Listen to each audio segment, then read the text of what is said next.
Oi pessoal, tudo bom com vocês? Como eu tinha prometido na sala, eu vou fazer aqui uma revisão para a nossa prova do terceiro bimestre. Tá? Então espero que ajude bastante. Tá? Acho que vai ajudar sim. Pega aí o caderno, lápis, papel, caneta e anota todas as dicas que eu vou dar por aqui. Tá legal? Bora pessoal!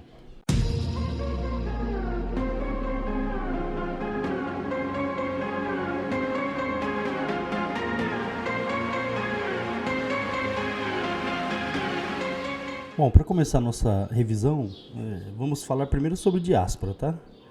Então tá aí na nossa lousinha digital o conceito de diáspora, tá? Então seria a separação de um povo ou de muitas pessoas por diversos lugares, geralmente causada por perseguição política, religiosa, étnica ou por preconceito. Durante a história a gente tem alguns exemplos de diásporas, né? Talvez a mais conhecida seja a do povo judeu, né? que acabou se dispersando pelo mundo, devido a várias perseguições durante a história, né? Mas também temos as diásporas gregas, né, a primeira e a segunda. Então, o tema central dessa aula é falar sobre migrações ou diásporas que aconteceram durante a história. Bom, conceitualmente falando, a gente tem as migrações quanto à área, por exemplo. Quanto à área, as migrações elas podem ser internas, externas ou internacionais. Ou seja, migração dentro do território do país ou migração de um país para outro, né, que seria internacional. A migração internacional ou externa, ela também pode ser intracontinental ou intercontinental. Para ficar mais claro para vocês, olha no mapinha o exemplo. Migração intracontinental, por exemplo, uma migração dos Estados Unidos para o Brasil, então dentro do continente americano. Uma migração intercontinental, outro exemplo agora, do Brasil para a África, quer dizer, eu mudei de continente, ok? Migração quanto à forma. Olha que tá passando uma motinha aqui. Migração quanto à forma. Ela pode ser voluntária, então a pessoa migra porque quer, ou ela pode ser forçada. A pessoa ela é forçada a mudar, a migrar por alguma ameaça, algum tipo de ameaça, ou alguma situação causada por um fenômeno natural, furacão, tsunami, por exemplo, tá? Outro exemplo de migração forçada são as guerras, os conflitos que acabam forçando as pessoas, por terem a vida ameaçada, a se deslocarem, mudarem, de saírem do seu território. Alguns exemplos atuais: a guerra da Ucrânia, né, da Rússia contra a Ucrânia, a guerra da Síria e alguns países africanos também que têm muitas migrações forçadas devido a conflitos. Quanto à legalidade agora, elas podem ser legais ou clandestinas. Migração legal é quando a pessoa ela tem documentos que permitem a entrada no país. Migração clandestina é quando a pessoa não possui documentos. Talvez o grande exemplo que a gente tenha desse tipo de migração clandestina seja a migração para os Estados Unidos. Usando a fronteira do México, por exemplo, inclusive brasileiros tentam entrar no país, né, de forma ilegal, e a lei dos Estados Unidos é muito rígida em relação a isso. Então, quem entra acaba muitas vezes sendo preso e deportado. Quanto à duração agora, a migração ela pode ser temporária ou definitiva. Temporária, a pessoa vai, passa algum tempo, e definitiva, obviamente, a pessoa vai para ficar. Tudo bem, pessoal? Então, conceitos básicos aí que envolvem migrações, diásporas. Bom, como que a lei brasileira ela trata a questão da migração? Bom, a última lei que a gente tem que envolve o tema migração é a Lei 13.445, está aí na tela, tá, pessoal? De 24 de maio de 2017, que institui a Lei de Migração. Artigo 3º. A política migratória brasileira rege-se pelos seguintes princípios e diretrizes. 1. Universalidade, ou seja, para todos. Indivisibilidade, interdependência dos direitos humanos, ou seja, ela tem como base os direitos humanos, com base aí na Carta da ONU, tá? Repúdio e prevenção à xenofobia. Pessoal, xenofobia, tô até destacando aí no vídeo para vocês. Xenofobia seria o quê? Ódio, aversão ao estrangeiro, não gostar, não querer as coisas e o estrangeiro, a sua cultura. Então a xenofobia acontece quando você tem preconceito em relação aos estrangeiros. Ultimamente, o termo xenofobia também tem sido utilizado, né, em relação ao preconceito interno aqui no Brasil. Por exemplo, preconceito em relação a nordestinos ou pessoas do norte do país. Ok? Então, para ficar esperto com esse termo. Repúdio e prevenção, então, à xenofobia, ao racismo e quaisquer formas de discriminação. Não criminalização da migração também. Ou seja, o Brasil é um dos países que tem uma das melhores legislações, né, para garantir os direitos dos imigrantes. Um bom exemplo aqui para o nosso país, né, para a nossa região aqui na América do Sul, é em relação à diáspora boliviana, né, a migração boliviana. Né, estima-se que aproximadamente 10% da população boliviana viva fora, né, do território da Bolívia. Tá? E, obviamente, né, que essa população, boa parte dela, sai em busca de uma vida melhor. Né? A Bolívia é um país muito pobre, né, tem um IDH muito baixo. Então, quem foge da Bolívia, quem migra, né, busca outro país, vai, obviamente, em busca de uma vida melhor. Os principais destinos são Argentina, Brasil, Espanha, Estados Unidos, Chile. O Brasil tem muito boliviano, né? Bom, e esse pessoal normalmente vai trabalhar no quê? Na construção civil, na agricultura. Aqui no Brasil é muito comum, né, bolivianos trabalhando para a indústria têxtil, produzindo peças aí a preços muito baixos, né? Um trabalho praticamente escravizado, né? No qual os bolivianos são submetidos aqui no Brasil, tá? E para a economia boliviana, os bolivianos que estão fora do país acabam destinando parte dos recursos que eles ganham fora para o país. Né? Então acaba tendo uma entrada de recursos aí, o pessoal manda para ajudar a família que ficou na Bolívia, ok? Então a gente tem aqui na América do Sul um exemplo de grandes migrações, né? No caso da Bolívia para outros países, o Brasil também é destino.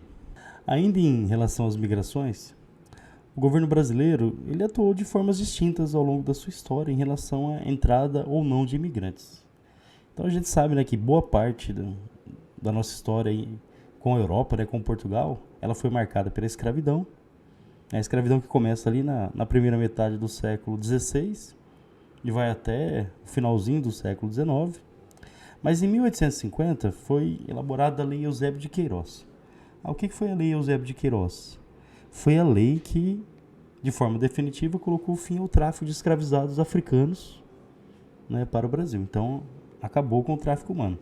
Obviamente que entraram mais alguns até em 1853, mas na prática essa lei acabou com o tráfico de escravizados. Internamente a escravidão continuou ainda por mais 38 anos, mas a Lei Eusébio de Queiroz acabou com o tráfico. Como acabou o tráfico, o Brasil ele foi forçado a incentivar a vinda de imigrantes para cá. E o Brasil ele buscou europeus, italianos, por exemplo, portugueses, espanhóis, alemães também, para servirem de mão de obra no lugar da mão de obra escravizada. Já durante o governo Vargas, né, lembrando que a era Vargas ela vai de 1930 até 1945, depois o Vargas é eleito em 1950, né, e governa até 1954.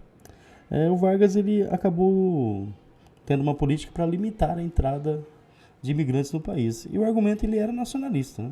Os imigrantes eles tomariam o lugar de trabalho, postos de trabalho dos brasileiros. Tá, isso aconteceu durante o Estado Novo também, ainda no governo Vargas. E aí durante o Estado Novo, o Brasil participou da Segunda Guerra Mundial do lado dos aliados. Então, imigrantes da Alemanha, da Itália, por exemplo, eles não eram aceitos por aqui, né, por pertencerem aos países inimigos do Brasil na Segunda Guerra Mundial, tá? E durante a ditadura também, o governo ele acabou evitando a entrada de imigrantes por aqui. Era o período da Guerra Fria, um regime totalitário aqui no Brasil, uma ditadura. Então o governo também procurou restringir a entrada de imigrantes por aqui, né?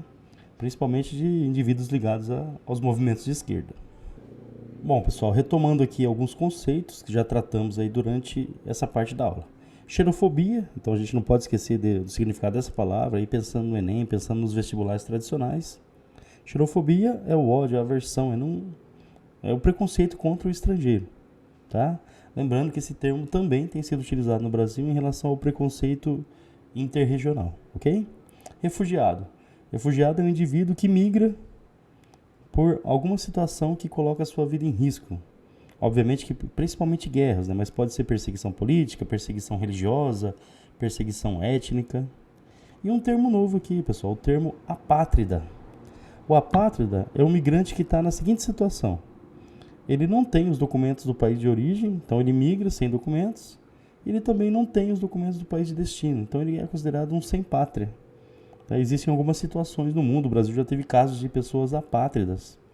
Atualmente, né, nesse momento, a gente está em setembro de 2023, existem vários afegãos, né, pessoas do Afeganistão que estão no aeroporto internacional lá de São Paulo, de Guarulhos, e podem ser considerados apátridas, né? Estão aguardando a regulamentação dos documentos. Lembrando que o Brasil tem uma legislação que acolhe os imigrantes, ok? Bom, agora a gente vai falar um pouquinho sobre imigrações aqui dentro do nosso território do Brasil, tá? Esse quadro aqui de Cândido Portinari, né, chamado Os Retirantes, a gente repara que o quadro ele demonstra o quê? Sofrimento, tristeza, miséria. Esse quadro ele representa o quê? Os retirantes, né? Famílias nordestinas que, fugindo da seca, migram para outras regiões do Brasil, principalmente o Sudeste, em busca de uma vida melhor. Tá? Então esse quadro, no caso, né, ele simboliza a migração do semiárido nordestino, uma região extremamente pobre, né, devido às condições climáticas também, e as pessoas migrando para outras regiões em busca de uma vida melhor. Lembrando que há um preconceito enorme, inclusive atualmente, contra os nordestinos, né, em grande parte atualmente em relação a opções políticas, né? Bom, sobre migrações internas, aqui alguns conceitos muito importantes para vocês guardarem, tá aí pensando na prova também. As migrações internas elas podem ser interregionais, ou seja, acompanhando o mapinha, de uma região para outra. Exemplo do Nordeste para o Sudeste. A migração ela pode ser intrarregional. Intra é dentro da mesma região. Então a pessoa sai de Minas Gerais, por exemplo, e vai para São Paulo. É dentro da região Sudeste.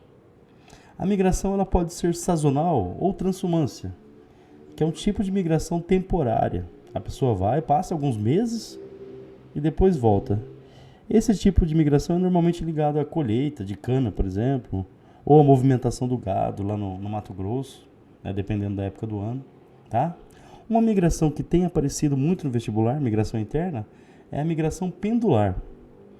Como o próprio nome indica, né, o movimento do pêndulo do relógio. A migração pendular é um movimento diário de ida e volta. Um exemplo, a pessoa mora perto de uma grande cidade, São Paulo, por exemplo. Mora numa cidade próxima, ela sai de manhã para trabalhar, trabalha em São Paulo durante o dia e depois volta para casa. Esse é um movimento diário que é conhecido como migração pendular.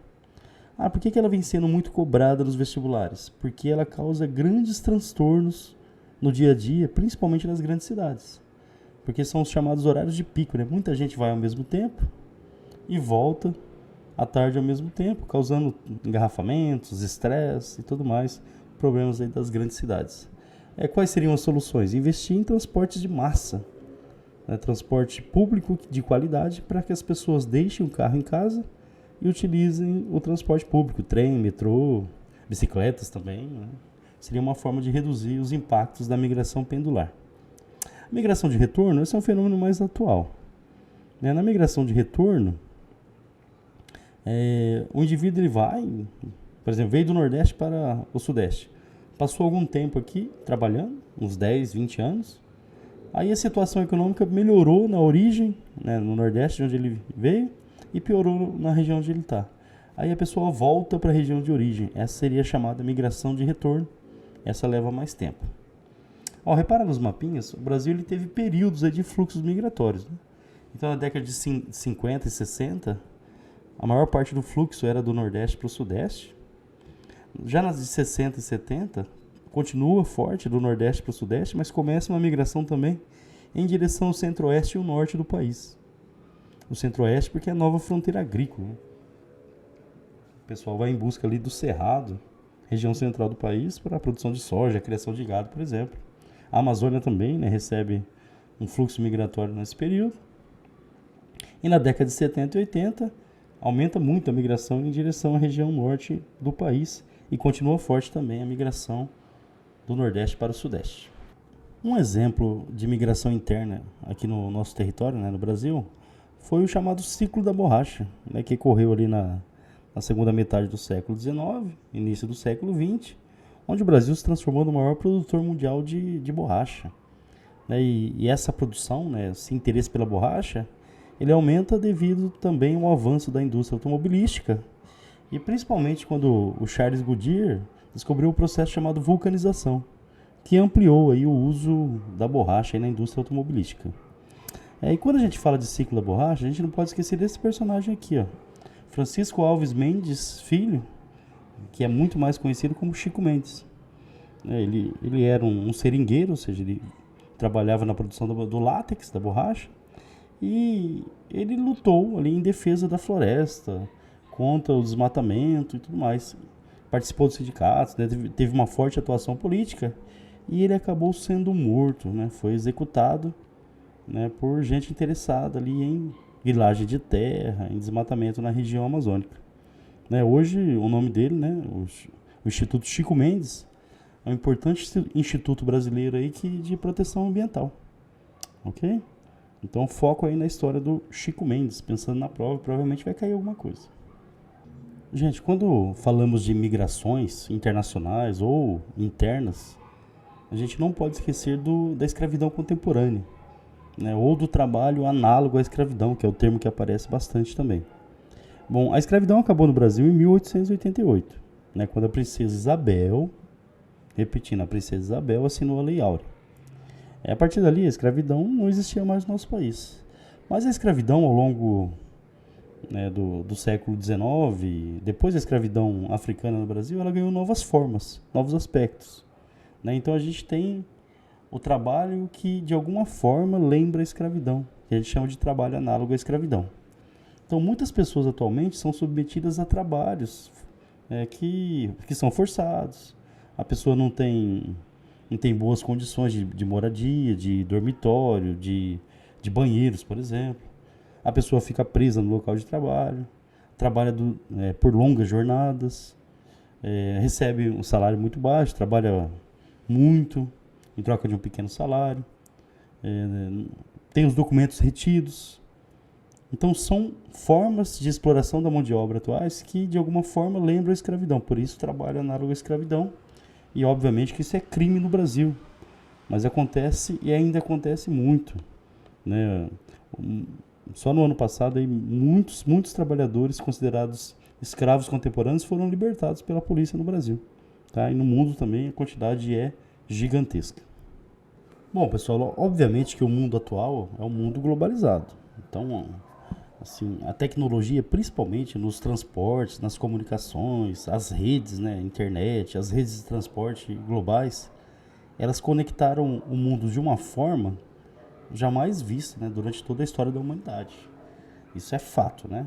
Lembrando que esse processo ele começa lá no século XV, quando os portugueses começaram a dar os primeiros passos na conquista do Atlântico, né, iniciando ali o processo de expansão marítima. Sempre importante lembrar disso, né? Até chegar à globalização atual. E obviamente que um mundo globalizado facilita o processo migratório.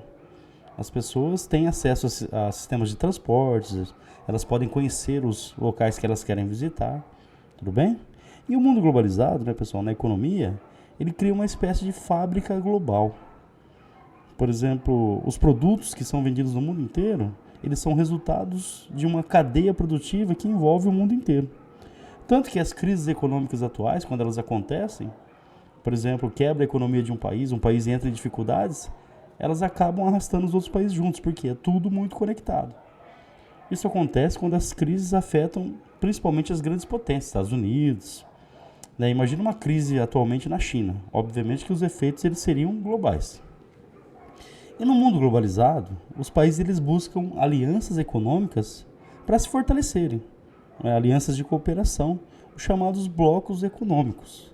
Tá, pessoal? Então, dentro do mundo globalizado, que seria um mundo sem fronteiras, os países eles buscam formar blocos, grupos de países que se unem para cooperar, para trabalharem juntos, para terem uma política fiscal comum, por exemplo, de tarifas alfandegárias. Entre os blocos econômicos, temos a União Europeia, né, que talvez seja o principal deles, o antigo NAFTA, né, que hoje é o USMC, que envolve Canadá, Estados Unidos e México. Aqui tem uma coisa interessante, né? Porque o NAFTA ele permite o quê? É um acordo de livre comércio entre Estados Unidos, Canadá e México. Então os negócios eles transitam livremente, mas os mexicanos nem pensaram em entrar nos Estados Unidos. E lembrando que boa parte do território dos Estados Unidos ali no sul, antigamente pertencia ao México, né? Essa é uma ironia, né? Bom. E o Mercosul, que é o mercado comum do sul, que envolve aqui o Brasil, o Uruguai, a Argentina e o Paraguai. A Venezuela acabou entrando depois, é o Mercado Comum do Sul. São blocos econômicos e o objetivo deles é justamente isso, fortalecer as relações comerciais, né, desses países entre eles, né, e fortalecer as economias desses países que fazem parte dos blocos em relação ao mundo globalizado. Ok? Ó, lembrando, destaque aqui para o Mercosul, que é o nosso bloco econômico. Dentro dos blocos econômicos, os países também eles atuam de forma separada. Por exemplo, promovendo acordos bilaterais. O que seria um acordo bilateral? O Brasil ele faz um acordo econômico separado com os Estados Unidos. É bilateral. Ou multilateral. O Brasil ele faz um acordo econômico com vários países. Ok? Bom, pessoal, mudando um pouquinho de assunto agora, vamos falar sobre liberalismo, sobre neoliberalismo. Em 1945 termina a Segunda Guerra Mundial, um dos maiores conflitos da história da humanidade. Bom, como que a guerra termina? Os Estados Unidos ele joga 2 bombas atômicas, né, no Japão, né, uma em Hiroshima e outra em Nagasaki, matando ali mais de 100 mil pessoas. Tá? Então, uma tragédia aí para a humanidade. E quando termina a Segunda Guerra Mundial, começa uma disputa política e ideológica entre as 2 potências da época. De um lado, do lado capitalista, os Estados Unidos, e do lado socialista, a União das Repúblicas Socialistas Soviéticas. Essa disputa ideológica levou a uma corrida armamentista, né? Os 2 países buscaram produzir cada vez mais armas atômicas, bombas atômicas, armas nucleares, né? Passando aí a União Soviética, por exemplo, mais de 40 mil ogivas nucleares, Estados Unidos mais de 30 mil. Ou seja, os 2 países tinham capacidade para destruir o planeta. Como não houve um conflito direto, né, mas a ameaça permanecia, esse período acabou entrando para a história como Guerra Fria. Ok? Bom, quem saiu vencedor do conflito? Né? Nessa competição ideológica, política, econômica, o modelo capitalista acabou prevalecendo sobre o modelo socialista. A União Soviética ela não conseguiu, né, manter o desenvolvimento econômico, né, por vários fatores. Mas o fato é que em 1991 a União Soviética ela entrou em ruína. Aí qual foi o motivo que levou à decadência da União Soviética? Por exemplo, o excesso dos gastos governamentais, né? O Estado socialista ele atua diretamente nas atividades econômicas, tem uma burocracia enorme, então isso pode ter sido algum dos casos, né? Baixa produtividade na agricultura, então falta de investimentos na pecuária também. O desenvolvimento tecnológico, né? Havia uma prioridade principalmente para a área militar, né? Esquecendo outros setores. A ineficiência mesmo da burocracia soviética e tudo mais. O fato é que a União Soviética ela não conseguiu, né, resistir aí ao avanço do capitalismo e acabou entrando em ruína em 1991. O último presidente da União Soviética, né, é o Mikhail Gorbachev, né, que tentou uma reforma no final. Né? Essa reforma é conhecida como Glasnost e Perestroika, tá, pessoal? Então atenção a isso. Glasnost significa abertura e Perestroika seria reestruturação econômica. O que seria Glasnost? A liberdade de expressão, né, permitindo maior fluxo de informações e um debate mais aberto na sociedade soviética. Okay? Então seria um caminho aí mais democrático, né? Por exemplo, a redução da censura, liberação de prisioneiros políticos, né? Prisioneiro político é aquele que é preso por ser contra o Estado, né? E a garantia de maior transparência do governo. Essa seria a Glasnost. A Perestroika, no caso a reestruturação econômica, ela vai buscar reformar a economia soviética, introduzindo elementos de mercado, né, de capitalista no caso, né, e uma descentralização econômica, né, tirando um pouquinho do tamanho do Estado. Né, incentivou a criação de cooperativas, de empresas privadas, né, dentro de um modelo socialista, não esqueçam, permitindo a maior iniciativa individual e a flexibilidade econômica. A tentativa do Mikhail Gorbachev não deu certo, ele acabou renunciando depois, né, mas o fato é que a União Soviética entrou em ruína. Quando a União Soviética cai, né, a desagregação, houve a formação de um novo bloco de países conhecido como SEI, Comunidade dos Estados Independentes, que acabou reunindo alguns países da antiga União Soviética. Mas o fato é que na disputa com o capitalismo, a União Soviética acabou não resistindo. Um dos símbolos, né, do final desse período é justamente, né, a queda do Muro de Berlim. O Muro de Berlim que foi construído na Alemanha, ali logo após a Segunda Guerra Mundial, e ele acabava separando, né, a Alemanha Oriental, a Alemanha Ocidental, né, os dois mundos, o capitalista e o socialista. né, o que já mostrava, né, em 1989 a crise do regime socialista e o seu colapso. Bom, o modelo vencedor. Então, assim, como o socialismo não resistiu, né, à concorrência com o capitalismo neoliberal, o neoliberalismo ele venceu e aqui é o modelo que a gente tem atualmente. Então, quais são as características? Atenção, porque isso é importante. O neoliberalismo ele defende, né, tem como seus princípios o livre mercado, o mercado sem barreiras. Porém, né, pessoal, isso para os países subdesenvolvidos é um pouco complicado. Por quê? Os países já industrializados, eles produzem na tecnologia e acabam vendendo mercadorias mais caras, enquanto os países subdesenvolvidos exportam matéria-prima, basicamente. É um exemplo do nosso país, o Brasil, que é um grande exportador de matéria-prima. Outro princípio do liberalismo, desregulamentação, ou seja, tirar a burocracia, facilitar a atividade comercial. Outro, privatização. Empresas que são do Estado passariam à iniciativa privada. Então, por exemplo, aqui no Brasil, a Vale do Rio Doce, que era do Estado e foi privatizada, passou à iniciativa privada. Liberalização do comércio, que seria o livre mercado mesmo. Austeridade fiscal, quer dizer, o Estado ele deve gastar menos, não deve gastar tanto, deve reduzir os seus gastos, né? Diminuir o tamanho do Estado. Um dos princípios do liberalismo é justamente esse, né? Quando Adam Smith criou o liberalismo econômico, ele defendia o quê? O Estado seria uma espécie de mão invisível, né? Atuando apenas como regulador, como facilitador da atividade econômica. As atividades econômicas deveriam ocorrer, né, sem atuação direta do Estado. O Estado não deve ter empresas, portanto, deve ser mínimo. Tá? Deve deixar que as atividades econômicas aconteçam livremente. Reduzindo o tamanho do Estado, para quem defende essas ideias, você economizaria, não precisaria de tantos impostos, reduziria os gastos do Estado. Então seria austeridade fiscal. Os movimentos sociais criticam muito isso, né? Austeridade fiscal, por quê?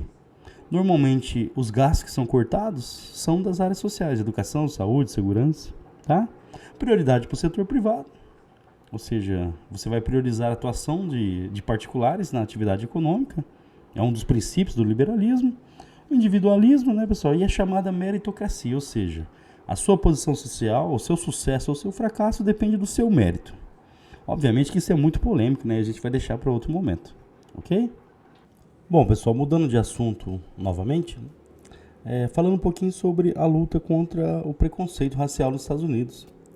Lembrando que, assim como o Brasil, os Estados Unidos têm um passado terrível em relação à escravidão africana. E o preconceito, assim como no Brasil, permaneceu na sociedade nos Estados Unidos. Durante o século XX, né, a luta contra esse preconceito, ela teve algumas personagens importantes. Entre elas, a Rosa Parks, né, que foi questão do Enem recentemente. Nos Estados Unidos, tinha uma regra que os lugares nos ônibus, né, tinham prioridade para os ônibus, né, ou as vagas eram separadas, e o branco tinha prioridade para sentar.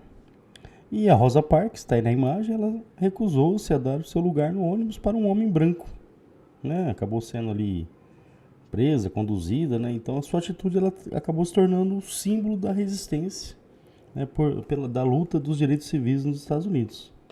Outros personagens importantes, né, o Martin Luther King, o Malcolm X, né, todos eles lutando ali pelos direitos civis dos Estados Unidos dos negros, né, em uma sociedade extremamente racista. Dentro desse contexto, né, pessoal, lembrando que o Martin Luther King ele foi assassinado, né, por um racista, né, então, assim, dentro do contexto da luta contra o racismo, ele foi assassinado. E surgem movimentos radicais também nos Estados Unidos para lutar contra o preconceito, né, que pregavam a reação violenta contra ele. Esse movimento, talvez o mais famoso, os Panteras Negras, né, que adotavam ali uma abordagem de enfrentamento direto, né, na luta pelos direitos civis. Já o Martin Luther King ele defendia o quê? Uma resistência pacífica em relação à luta pelos direitos civis. Bom, pessoal, ainda durante o período da Guerra Fria, os Estados Unidos acabou se envolvendo num conflito, né, conhecido na história como Guerra do Vietnã. Bom, o que aconteceu? No contexto da Guerra Fria, o Vietnã, um país lá da Ásia, ele acabou se dividindo em dois territórios, né, o Vietnã do Norte e o Vietnã do Sul. O Vietnã do Norte, alinhado aos princípios socialistas da União Soviética, e o Vietnã do Sul, capitalista, apoiado pelos Estados Unidos. Ocorre que o Vietnã do Norte ele tenta anexar o Sul, né, para expandir o socialismo em todo o território, os Estados Unidos acabou intervindo, né, no conflito diretamente, né, levando seu exército para a região. O Vietnã, pessoal, é uma área de floresta tropical. Os Vietcongs, né, que eram soldados adaptados ao território, acabaram se mostrando uma resistência muito dura para os Estados Unidos, que utilizaram várias estratégias, bombardeavam tudo, jogavam um gás venenoso, né, para derrubar as folhas das árvores, para conseguir enxergar os soldados Vietcongs. Os Vietcongs eles utilizavam táticas de guerrilha, faziam túneis para pegar de surpresa os soldados dos Estados Unidos. O fato é que era uma guerra que, comparando a capacidade militar, os Estados Unidos era altamente, extremamente superior. Porém, as condições do terreno e a resistência da população acabaram dificultando demais a situação dos Estados Unidos. Então, muitos soldados norte-americanos, estadunidenses, começaram a morrer. E a opinião pública nos Estados Unidos acabou se voltando contra a guerra. Tá? Um dos eventos mais famosos é o festival de Woodstock, lá, onde jovens se reuniram em protesto sobre várias questões, mas entre elas a guerra do Vietnã. Os Estados Unidos foi obrigado a se retirar da guerra sem ter vencido o conflito. Né? Lembrando que a União Soviética também tentou invadir o Afeganistão e não conseguiu. Então as duas potências mundiais da época da Guerra Fria acabaram tendo derrotas militares. Outro evento do período, né, que trata sobre o período da Guerra Fria é a Primavera de Praga. Lembrando, hein, pessoal, que o termo primavera ele vem das revoluções europeias, né, de 1848. Ele simboliza o quê? A luta das populações por liberdade. Então na Tchecoslováquia aconteceu um movimento, né, que buscava aí uma igualdade social, um movimento orientado pela esquerda, tá, pessoal? Mas com o quê?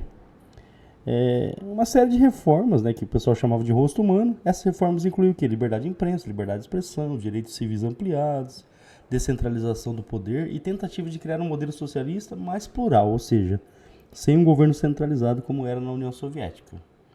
Obviamente que a União Soviética reagiu à Primavera de Praga, né, e o movimento acabou sendo dizimado, né, pelo chamado Pacto de Varsóvia, que era o acordo militar da União Soviética. Ok? E na França também, em 1968, né, estudantes insatisfeitos, né, com sua situação começaram a protestar. Esses protestos ganharam apoio de outros grupos, como trabalhadores, sindicatos e até intelectuais, e levaram críticas ao capitalismo. Então é um período, né, na Europa, né, mais ao leste da Europa, na França também, como é o caso aqui, de contestações aos regimes políticos, tanto capitalistas como socialistas na época. Bom, pessoal, a parte final não está aqui nos slides, né? Então estou só comentando com vocês. Ele fala sobre mudanças, alterações nas cidades. Então, por exemplo, as cidades elas vão mudando ao longo do tempo. A paisagem urbana ela vai sendo alterada pela interferência humana. Então, dependendo das atividades econômicas e tudo mais. Então, os slides eles citam exemplos de São Paulo, por exemplo, 25 de março, no Rio de Janeiro também. Então, obviamente que as cidades elas vão se alterando a sua arquitetura com o passar do tempo. Rapaz, está começando um vento terrível aqui.